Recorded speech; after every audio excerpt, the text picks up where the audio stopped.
So we can get started. Hi, thank you, Maytal. My name is Jenny Weaver, and we are very honored to be here with Teresa Landau from New York and be representing both of our cities.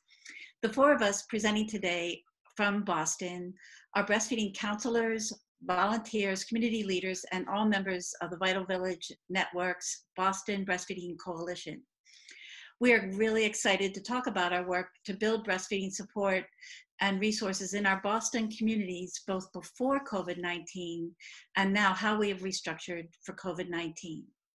But first, we would like to start with our first venture into advertising. Whether it's breastfeeding support, encouragement, laughing, listening, or learning, Vital Village Network's Boston Breastfeeding Coalition goes where we're needed, even in times of COVID-19. From walk-in support to virtual support, from in-person one-on-ones to Warmline one-on-ones, the Village will answer your call. If you have questions or would love to connect, you can get help through virtual baby cafes or our on-demand Warmline. Please find these on our Boston Breastfeeding Coalition Facebook page or website at vitalvillage.org. and click on Boston Breastfeeding Coalition or call us at 857-301-8259, ya sea que se trate de apoyo para la lactancia, aliento, risas, escucha o aprendizaje. Vital Village Network llega a donde necesitan, incluso en tiempos de COVID-19, desde soporte en pie hasta soporte virtual, de en persona uno a unos a Warmline uno a unos. El Village responderá a tu llamada. Pendant COVID-19 la virus la vin pran peya, pa bliye, sou sot nan mache, nan assistance vetyal, sou sot nan yon moun ou ta pala avet, ou te sou telefon, ou ta pala avet moun nan, ou même avec moun nan. Pa bliye, Vital Village la ap repon apele yo.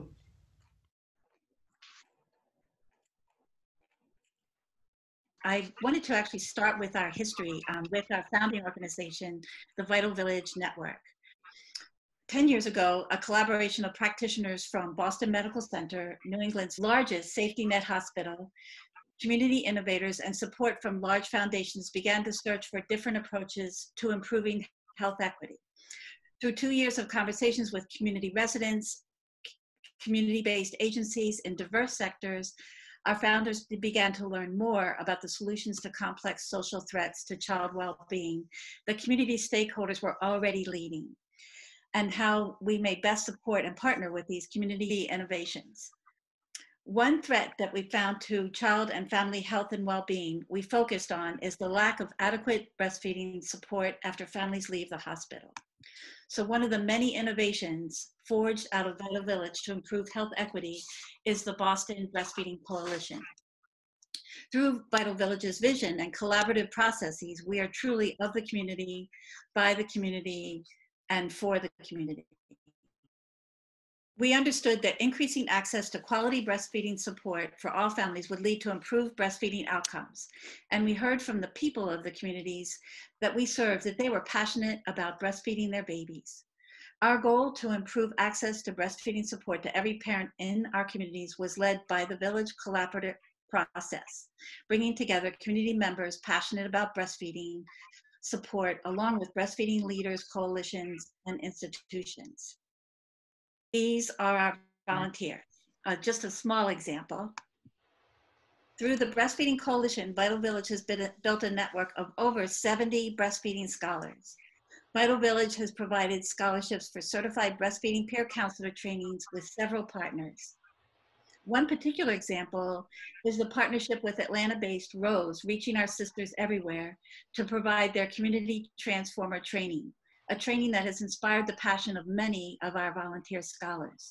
These peer supporters have then volunteered over 1,000 hours in our breastfeeding support network, facilitating groups, one-off pop-up events, and more. In addition, Vital Village has now become a Pathway 1 organization for the International Board of Lactation Consultant Examiners, and we now have about 10 members actively working to become IBCLCs. Together with the added support of Baby Cafe, these volunteers had established 10 support groups in their communities with at least one group on every weekday. Each group has formed a unique foundation. The unique visions and collaborations of the breastfeeding scholar volunteers and unique partnerships with others. We have partnered with community family engagement networks, libraries, Boston Medical Center and other hospitals, community health centers, a community sanctuary space, and much more. My partners will now present the challenges and surprising benefits of how some of our very unique groups, which were formed in unique community-based spaces, are now in our virtual spaces, and how we have worked to keep these spaces for and by the communities we serve. So now I present Watisana Cooper-Burnett, who will talk about our baby cafes. Good afternoon.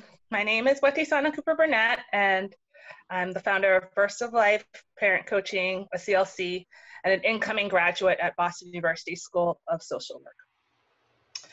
One of the ongoing challenges of attempting to transfer the rich and connected experience of working with our families in an on-site space and onto a virtual platform is really just helping people to bridge those connections regardless of time and space. So to give you a sense of how we do that, I invite you to close your eyes if you would like, and to just imagine that you are arriving at a baby cafe where there's food, babies, toddlers, mothers, fathers, others who are binary, people who are eager to learn more about how to breastfeed their children. But all these faces are new to you. Once you arrive, think of the roles you would play in this group. And there might be more than one. If you are a child, take your place within the group. If you are an elder, also find your place within the group. If you are a nurturer, you can take your place in the group. And if you are a protector, you can also take your spot in the group. Now you can open your eyes. So my hope is that we'll explore a little bit more about what these roles are. It may seem kind of obvious, but we're gonna expand it hopefully. And by the end, I'm gonna ask for a thumbs up if you've found yourself identifying with more of the roles by the end. So the question, who are our children? So we have our literal babies that are in group, playing and crawling around the circle. We often reserve space in the middle of the room when they're in person. Virtually, moms get to really take care of themselves and take care of their babies as the group meets.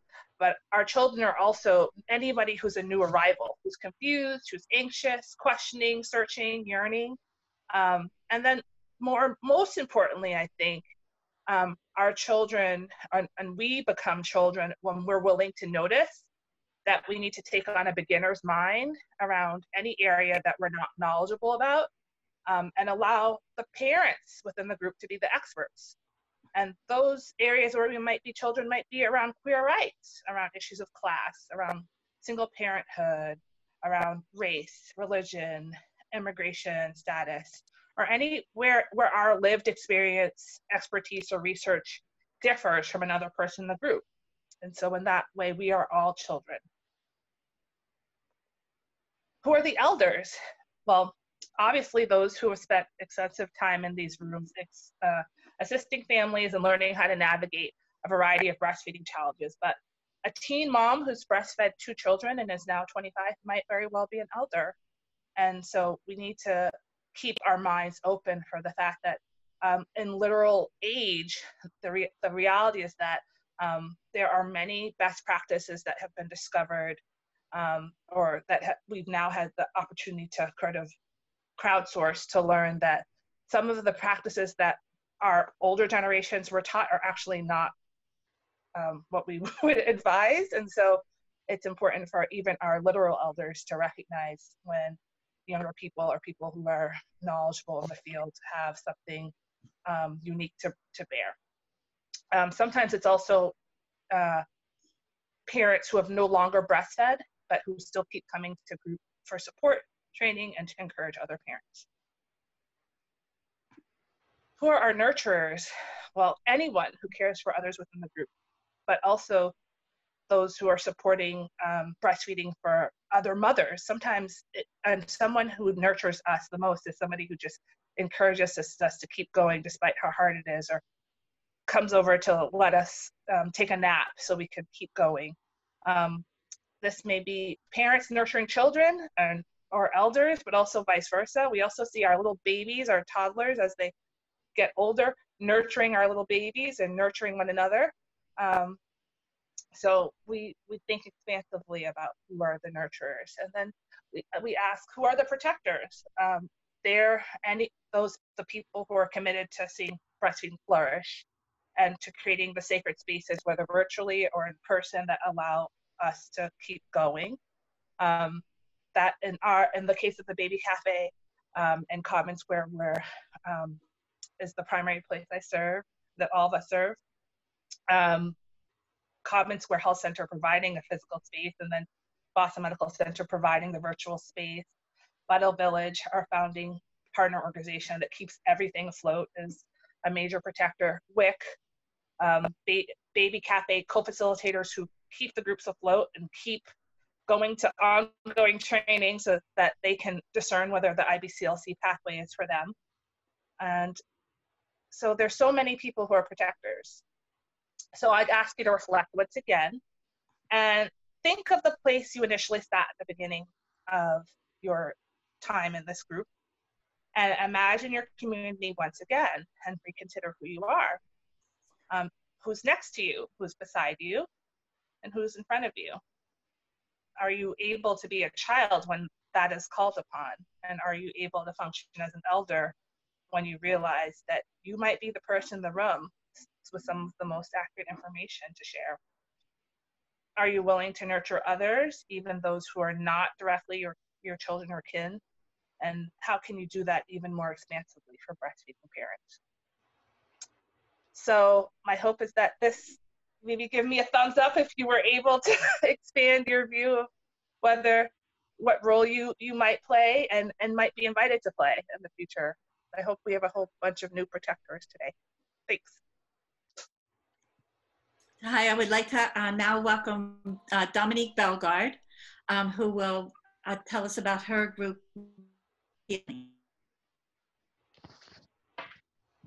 Good afternoon. Thank you very much for introducing me. So grateful to have you here. I welcome all these beautiful souls of peace into our screen.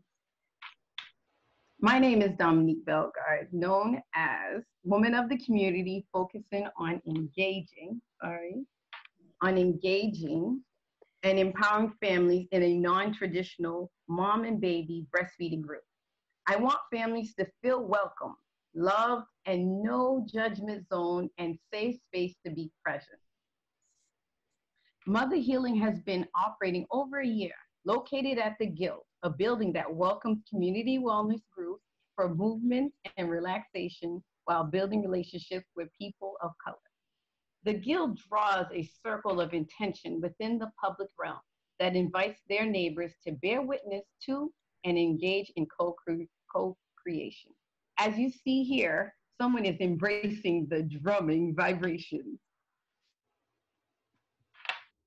I do focus on the traditions of the West African way of celebrating families through music, drumming, dancing, and eating together while showering love through words of encouragement, healing hands on our children, and shared stories. So beautiful. The greatest moments are being able to reflect on how we as community members gather and interact with our children. As we watch our children mimic breastfeeding by nursing their dolls, playing with each other, and chatting, it reminds us what they see through our loving connection as a community. They will nurture and mimic this connection throughout generations to build on our legacy. During the COVID-19 pandemic, we are faced with various challenges that come along with being virtually available for families. Reaching out to families with a lack of physical presence, no musical instrument at most homes, the virtual benefits such as enjoying family spaces as their children grow and progress. Families are able to register ahead of time. Families welcome breastfeeding peer supporters to their homes. No travel time or transportation barriers. We don't have to worry about how to get there, but be present. As one of my favorite sayings, happy to see you, let's create a sound song while at home with instruments that create music of your journey. So if you can, get everyone's attention for 10 seconds. Find any form of instrument, such as your hands, your voice, as I beat on my drums, and let's make music together as a community. Are you ready? I have my drums. I hope you have your hands. And for 10 seconds, we're just gonna feel this atmosphere.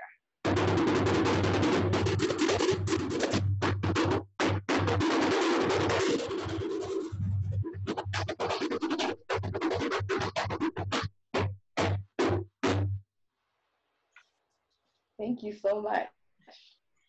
Thank you, Dominique. Now we present Charlene Frazier, who will talk about our warm line and more. Good afternoon, everyone. I'm Charlene. I am a birth doula, a newborn care specialist, informally known as a baby nurse, and I am a certified lactation counselor, currently under the direct mentorship of Jenny Weaver for the Pathway 3 to IBCLC. So today, I wanted to give you a better understanding of our warm line. Its impact on, basically the impact it's had on the areas that we support, but also how it's helped us as health workers broaden our scope of COVID-19. So the idea behind Breastfeeding Boston has always been to support and guide mothers facing every possible challenge with breastfeeding, but just not limited to that. You know, we assist in ways that most mothers don't initially call in for, but end up hanging up feeling heard and even most times seen. Our breastfeeding counselors are experienced mothers, wives, doulas, newborn care specialists, and community workers who have dedicated their life's purpose to educating the lives of women who they can also relate to in many ways. We walk our callers through their challenges as well as their solutions as if we are actually there with them in person. So we have become this sounding board of reason and rationale in a very easygoing, relatable approach. So for instance, I had a call recently with a woman who was struggling with the idea that her 11-month-old was rejecting breastfeeding. This was her second child, and she actually did not experience this with her first. And to make matters worse, she despised pumping. And with that being said, she thought that her milk supply would dwindle. So I then began to advise her that begin using a haka. I further explained how to use the haka effectively as where. And then I went further into explanation of that her child is more than likely just gaining their sense of independence.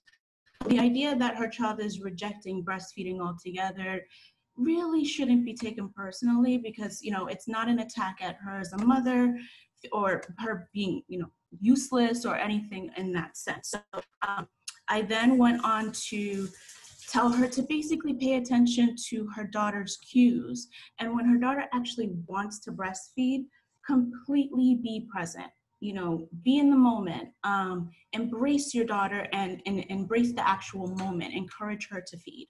And I really do think she was really bad words. You can just hear the relief. She stopped crying, and she even smiled and she chuckled, and then she went on to say that, I actually am really happy that you're not advising me to pump like a cow. And as we all know, as in this field, how that really affects a lot of our moms. So it's just moments like these where I can say that I'm fulfilling my purpose as a maternal health worker, living in the community and helping those of my community. And so although it has great benefits, we have struggled with reaching the masses. So we mostly promote on our social media platforms and also our connections with Boston Marathon. We are hoping one day to reach many, many more in need of this service because we have a world of information to share. You know, Women Helping Women has had tremendous impacts in all areas of our society. But to basically be a part of how we uplift and enrich the next generations is like a whole new sense of magic that I really do think we need in this world today. This pandemic has taught each and every one of us more than we have ever expected. But with Breastfeeding Boston, we hope to continue this service even as one day we overcome the challenges we face, not being able to meet in groups and not even being able to do home visits. We need this, and we need to be able to help people, and women for that matter, who want to help themselves. Motherhood will forever be one of the most rewarding gifts given to a woman. And we as maternal health workers really do share those feelings when we support you. Thank you for listening. Thank you so much. So now I think that we have time for a couple questions. If anyone has a couple questions for our group from Boston here.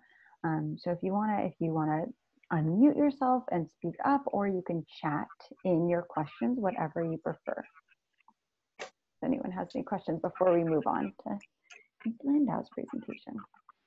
I would love to know, especially from you, I thought that example with the drumming was great. How else do you bridge those gaps? I mean, also, the First Lady that spoke, I mean, you've got this physical position.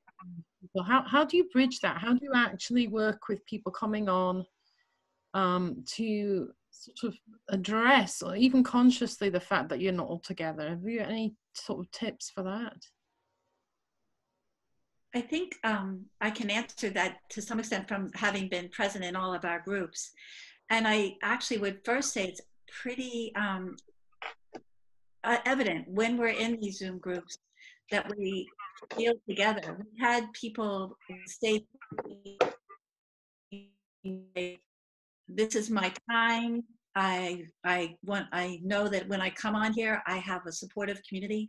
And we've actually had one person even join us from Cleveland to Boston who felt like we were her community right now. Some of it is the way we structure the conversation, going from one person to the other. But I think that's primarily any of the group facilitators have any responses?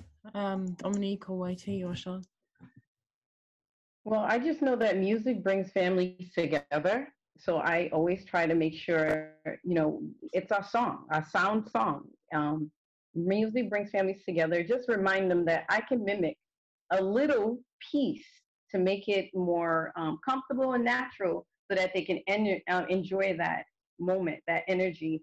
A lot of the families were very taken back because they was like, what? There's drumming? You're bringing some of the guilt, the mother healing to the virtual, and it feels like it. And they felt really lifted up. They felt welcome. They felt loved. So it in some ways, it's making sure you mimic what is on the physical, and they're bringing some of that physical aspect to the virtual, and that has helped a lot of families. You can see it in their faces, the children moving around, dancing, just enjoying it. So making sure that we continue to connect through screen. I mean, as if, you're on the phone chatting, but now I can actually see you. Now you can see me, my facial expression, I'm smiling, you see how happy I am, and then families are able to connect much better because they sit there staring at you on the screen. So I think Tawana from Mississippi have mentioned that they're actually getting more people on the baby cafes and in the groups. Is that what you guys are experiencing? Yeah, I was actually going to mention that. I do feel that with our virtual cafes, now we're getting not only just more attendees from Mass, but then, we've had 2 guest attendees from other states. So and they were basically referred from our current attendees in Boston, family members, friends. And it's great because they're still coming every week, and just about we have 2 a week, 2 different days of the week and 2 different time frames, which is also great too, because we get the moms who have gone back to work and can attend the later session. And I do feel that a lot of the moms have also mentioned, can this continue? I was going to ask you, that was my next question. Do you guys think that you might continue this format, at least for some of them? We would definitely Absolutely. love to. Yeah, we would love to by any means necessary, because we're getting such great responses from this platform. For many moms who struggled with just getting out the house, I'm sure everyone who was a first-time mom understands that. But also in the same sense, it's that their family members can be a part of it. If anyone's in the background and they can kind of finally get a taste of what Baby Cafe or what Mother Healing is about. And that's all, I think that's the reaction that we weren't expecting, but we love it, so. Yeah, and another way that Virtual Cafe, I think, has really filled in a gap and been an unexpected resource for moms is just having people who are connected to sort of the most up-to-date research and information on changes in the hospital. Like, we had a mom who was due to give birth, and she was like, I can't have anybody in there. What can I do? Maybe my doula might be able to come. And so, directing her to get a refrigerated traveling with a refrigerator so she could have the things she needed, and just helping her understand, that there's a lot of research that the fewer people that you have in the room, the better the birth can go, in terms of having people that are highly connected to you and not having a lot of extraneous distractions. And we talked about, comparing it to going to the bathroom with a crowd staring and looking at you, like how that might impede your ability to do what you were there to do. And so we tend to focus on breastfeeding, but since we've had the virtual group there, it seems like we've become a resource for everything and anything related to parenting, and just, should I go to my doctor's appointment? Should I, and us telling them, like, try to get the earliest appointment, they're cleaning really well at night.